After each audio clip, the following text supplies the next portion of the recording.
Hey everybody, today I'm taking a look at Kanagawa, which is a 2 to 4 player card game designed by Bruno Cathala. This one takes around 45 minutes to play. So the idea of this game is that we are these watercolorists trying to make these panoramic paintings and to make as many points as we can in the process. So the board is going to look like this, or the table state is going to look like this, where you have all these different diploma tiles out there, and these are objectives we're trying to work towards to get these victory points depicted on them. You're going to have a big deck of cards here, and the back of these cards is going to look like such, where you have a kind of an indication on what's on the other side. So we have an idea that on the other side of this card there's going to be a character.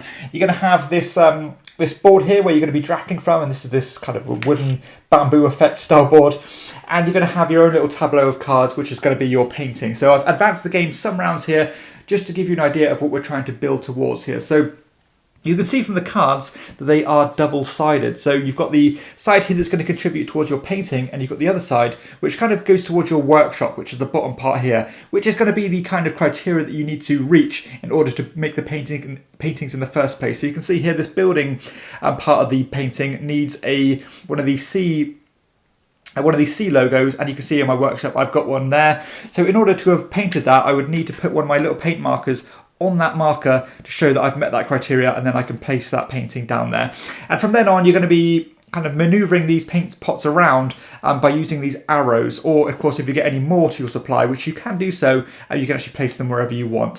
So that's going to be how it's going to work. So let's talk about the game flow and see how you're actually going to get these cards and build towards getting those victory points. So first off, depending on the amount of players, so let's just say for example we play a 3-player game here, you're going to draw an amount of cards from the top of the deck and place them on these corresponding spots in a row. Any of these spots with these red logos on, or these red backgrounds, you're going to put face down. So again, you've got an idea of what's on the other side, so you know it's going to be an animal, but you don't know exactly what animal that is. And then starting from the first player, they are either going to choose to pass, or they're going to choose to take a column of cards. So if I particularly wanted maybe this symbol or maybe a tree, I could have taken this card as the first player, then I'll go to the next player, then I'll go to the next player. However, whoever's remaining in play, as long as there is more than one player in play and they've all passed, you're going to put another row of cards out. So it has this incentive building, and the longer you wait, the more cards you can collect. However, sometimes people will kind of cash out early and take a particular column because there's a very specific card they might want. So for example, this player might say, I really want this house building, so I'll take this column of cards. And it's going to continue until each player has taken a column of cards. And once you've taken those cards, you're going to either choose to, as I said, add them to your painting or add them to your workshop. So let's just say this player wanted to add this card to their workshop and this one to their painting. So you would tuck them beneath like so. And of course you would need to have that matching symbol. So you can see I've got the symbol here. However, if it wasn't there, I could always choose to move it onto that one because again, it matches the symbol. And the other ones are always going to be able to be played because there's no kind of prerequisites to put them there. And it's just going to build towards your capability to paint new paintings. And as you can see as well, on a lot of these workshop cards, you've got bonuses or sometimes hindrances on them. So while this one here is a wild symbol, so I can use it as anything, it's actually going to cost me 2 points at the end of the game. This one here will give me this first player marker, meaning that next time I will be the first player. And you've got ones such as giving you more paintbrushes. You've got ones that can make you keep cards back from round to round. So these are all quite useful, and the more you build up, the more flexibility you have, and the more capability you have to make more paintings. So let's talk about what we're actually aiming for and how we're going to get points in the first place. So the game is going to end as soon as a player makes 11 of these painting cards, or until the deck runs out. And then you're going to, of course, calculate final scoring. However, something I want to talk about is how you actually get these diploma tiles. So these are a big factor in how you're going to get points. And as you can see, you have all different kind of categories here.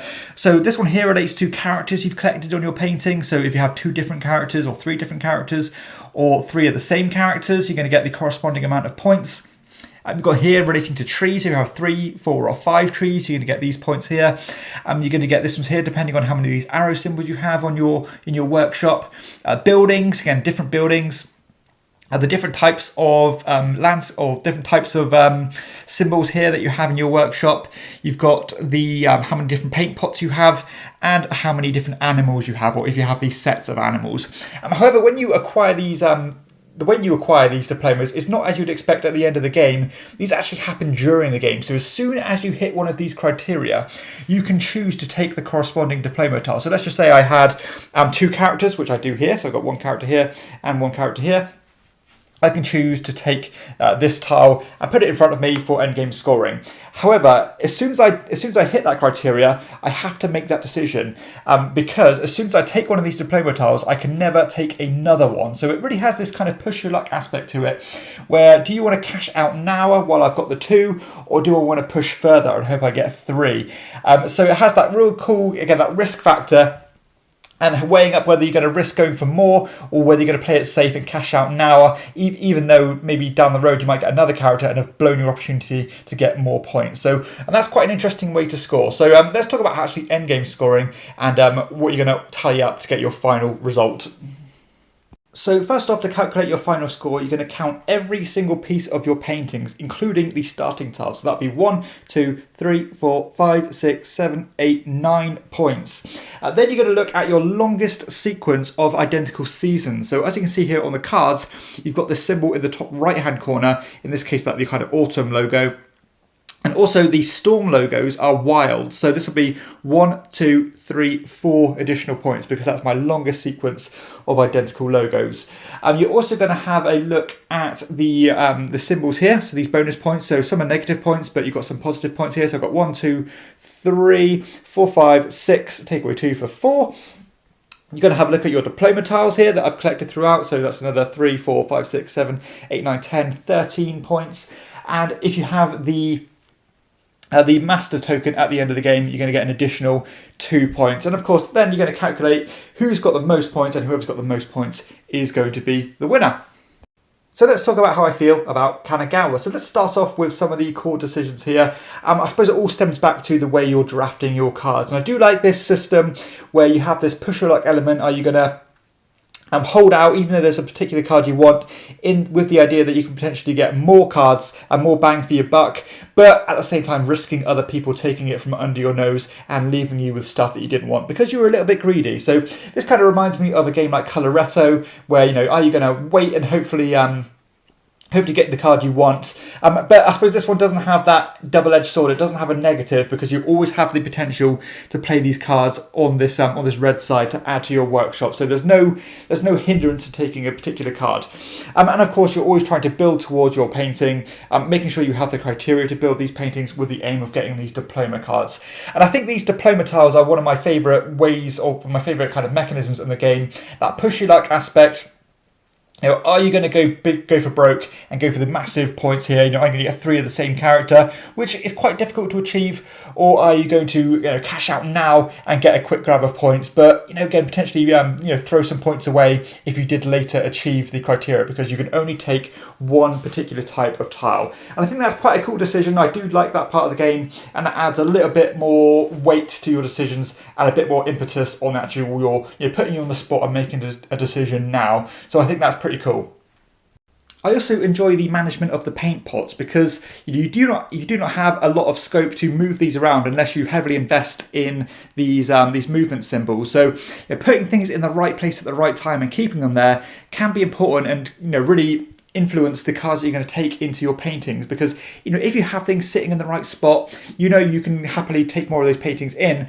But again, more paint pots you acquire and the more of these movement symbols means that you have the flexibility to really divert your strategy and aim towards particular diploma tiles, again giving you that more flexibility. So I do like the way this works. It adds, again, a little bit more weight to your decisions and means that you have to consider what you're placing when and where. So I do like the way that you are restricted to these symbols, and you can't just move things around whenever you want. I mentioned at the start of the video that the box does say this game takes 45 minutes to play.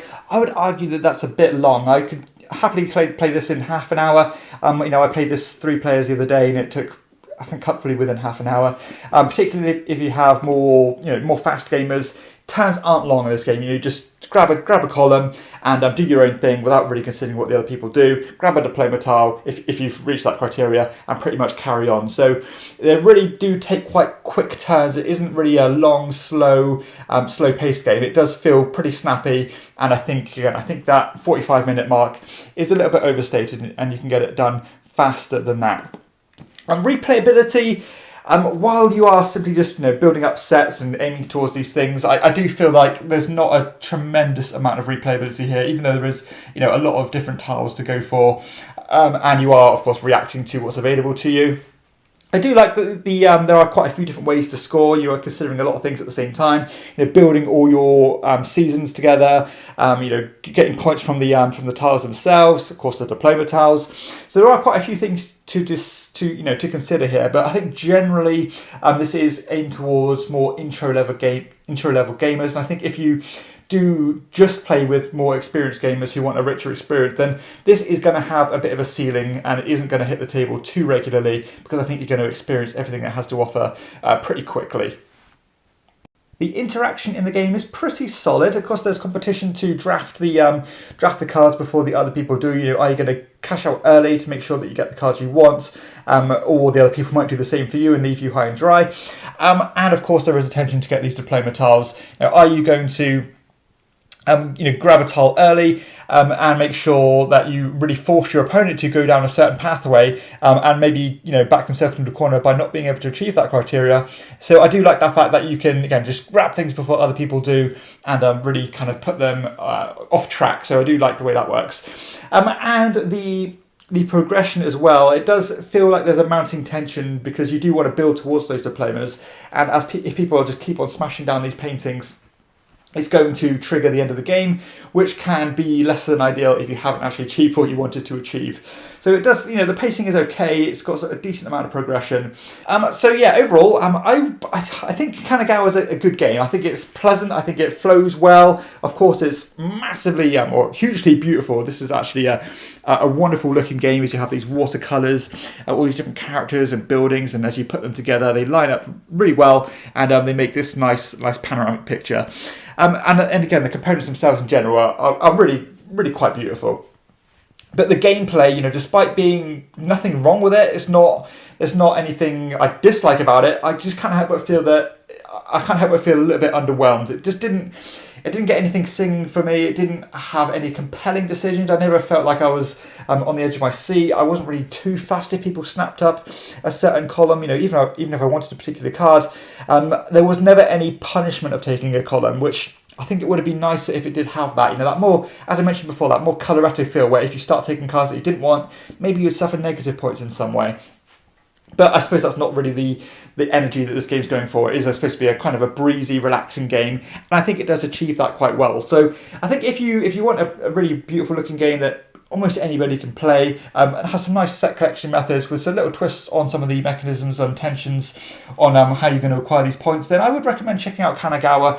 However, if you're more experienced, more seasoned, then I don't think this is going to hold up too well after repeated play. So I can't really recommend it as a general rule, but I'm happy I played it. I thought it was enjoyable, and again, just a fine game, but a little bit underwhelming. So that is Kanagawa. Thank you so much for checking out this video. If you found it useful or at least somewhat entertaining, then please hit like and consider subscribing if you haven't done so already. Additionally, if you wish to support the show, because I am a one-man operation and I don't get any support from publishers, then please consider backing on Patreon at patreon.com/chairman of the board, where you can back for as little as £2 per month. Thank you so much. I'll see you next time.